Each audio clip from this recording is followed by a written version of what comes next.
Bismillah wa salatu wa salamu ala rasulillah wa ala alihi wa sahbihi ajma'in. Assalamu alaikum wa rahmatullahi wa barakatuh.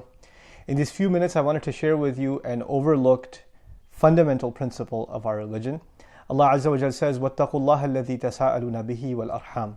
Have taqwa of Allah, in whose name you ask each other for things. And then he adds وَالْأَرْحَامَ, which actually means have taqwa, meaning be cautious, be aware of, have a sense of awe towards the wombs. Now, what in the world does that mean? That means that anything that has to do with the womb, we have to have respect for. That is why we have such great respect in Islam for our mothers and all of our family relationships. But the relationship of the womb began with marriage, like Adam alayhi salam. That's why the beginning of this ayah is Ya ayyuhan nas ittaqu rabbakum alladhi khalaqakum min nafsin wahida. Have taqwa of your master who created you from a single nafs, wa khalaqa minha zawjaha, and he created a spouse from that same nafs.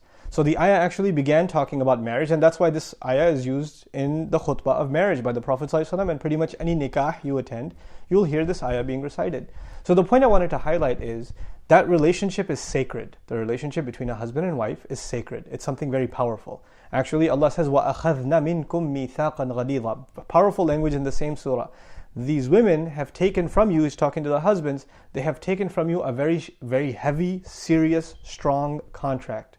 Right? And it's incredible language because you think that the control in marriage is entirely in the hands of men, right? So the men have signed on to marry these women. But actually, أخذنا, not أخذتم منكن, that you took a contract from them. No, they have taken a contract from you. They have made you liable. And what that means is that they were the ones making the decision. أخذنا منكم ميثاقا غليظا suggests that they had a direct hand in choosing you as a husband, and then even in the negotiations of the mahar and all of the terms of your contract, meaning the marriage contract.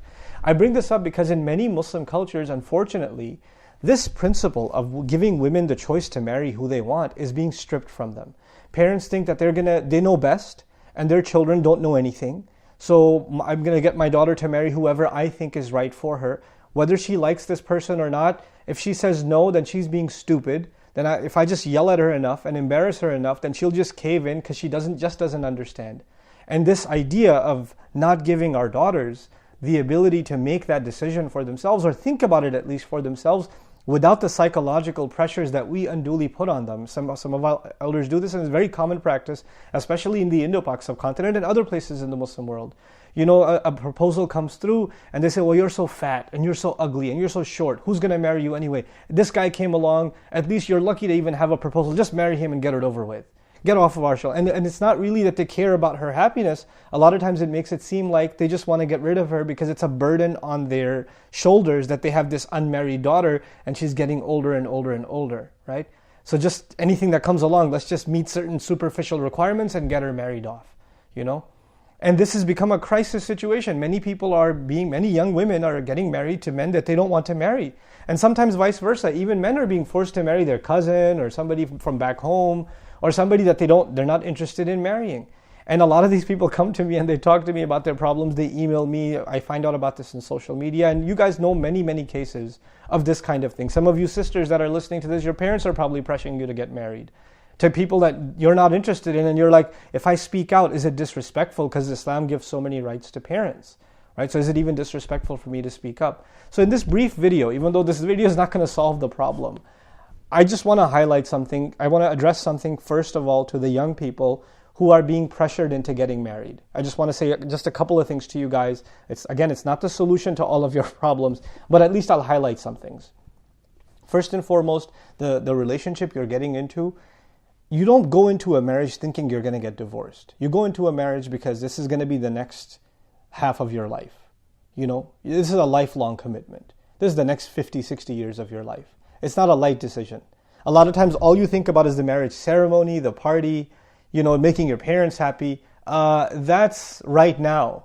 What about 10 years from now, 15 years from now, 20 years from now? Because this one decision decides the direction of the rest of your life.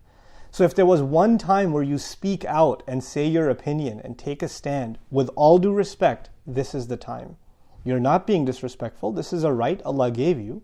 This is a serious decision which has to do with your life. Not your parents' life more than it has to do with yours. Of course, you should be making a wise decision on who you marry and what kind of person they should be, and your parents should have a say in that. But if your parents don't have exclusive say, the dominant say is actually yours. And subhanAllah, and even the ayah, وَأَخَذْنَا مِنْكُمْ, they've taken from you. The women have taken from you. Allah didn't even mention their walis. He mentioned the women themselves. You are going to be, the sisters I'm talking to now, you have to be comfortable with the person you're marrying. Of course, if you come from a conservative family and a religiously observing family, you don't go out and party. You don't go talk to men casually. You're not going to get to know the guy by going on a few dates before you decide. Of course, you're not going to be comfortable entirely with marriage because it's a new thing in your life, but at least you're going to have some level of comfort with the idea. You're going to be, okay, you know what, this seems like a good person. To my side, as best as I can find out within the realm of Sharia, this seems to be a good person. I think this is a good match for me. Allahu A'lam if it's the best match, and sometimes people get married and they get divorced. This even happened with Sahaba. But we do our due diligence, right? You have to be happy going in. You shouldn't be settling in a relationship going in. The same is true of guys. Guys, speak up. And, let your opinion be heard. That doesn't mean you're being disrespectful, unless you're being disrespectful in the way you say it. See, disrespect is not about what you say. A lot of times what you say is legitimate. It's your right. You have the right to say something. But how you choose to say it, the tone you choose to use, all of these things matter. So be wise in how you bring this up to your elders. To the elders, I'd like to say that if your children are 24, 25, even 22, 23 years old, they're way over adults.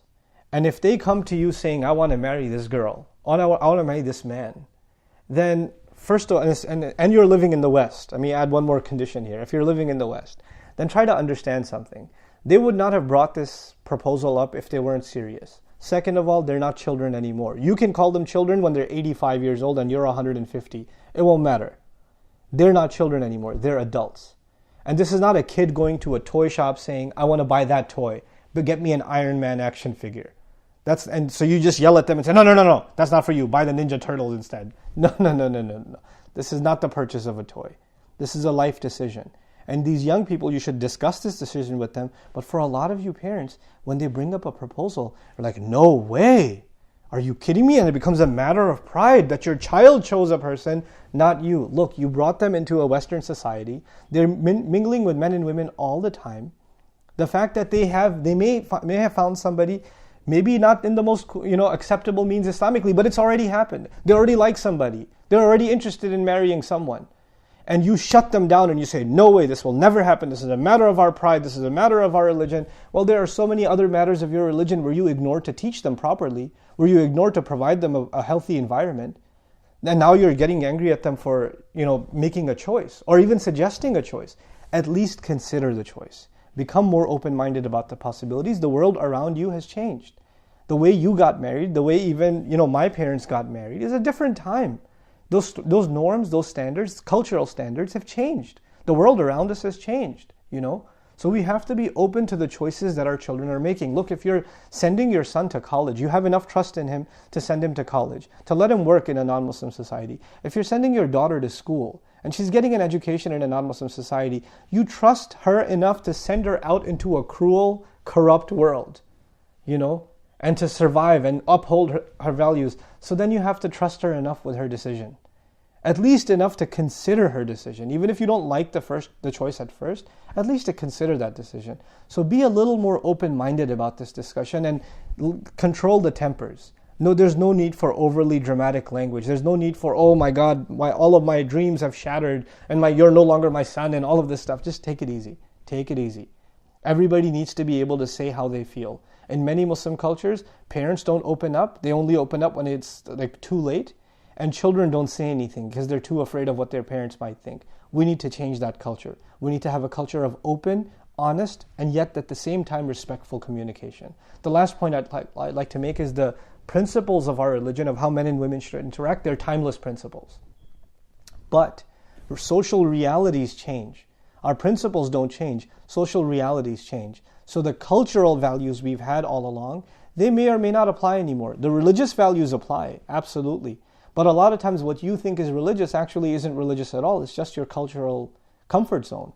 You're just comfortable doing things a certain way and you think it worked for you, so it should work for your children, and it just may not be the case. So I pray that this at least becomes a healthy conversation inside the Muslim family that can lead to, inshallah, better decisions for ourselves, our sons, our daughters, and that they end up in happy marriages. I pray even that the way in which men and women come together and get to know each other is a halal way, is an acceptable way to Allah Azza wa Jal, and that they don't end up making decisions based on just raw emotions and just overexcitement, that Allah Azza wa Jal gives us maturity, calmness, coolness, and more than anything else, His blessings in making one of the most important decisions of our lives, half of our religion.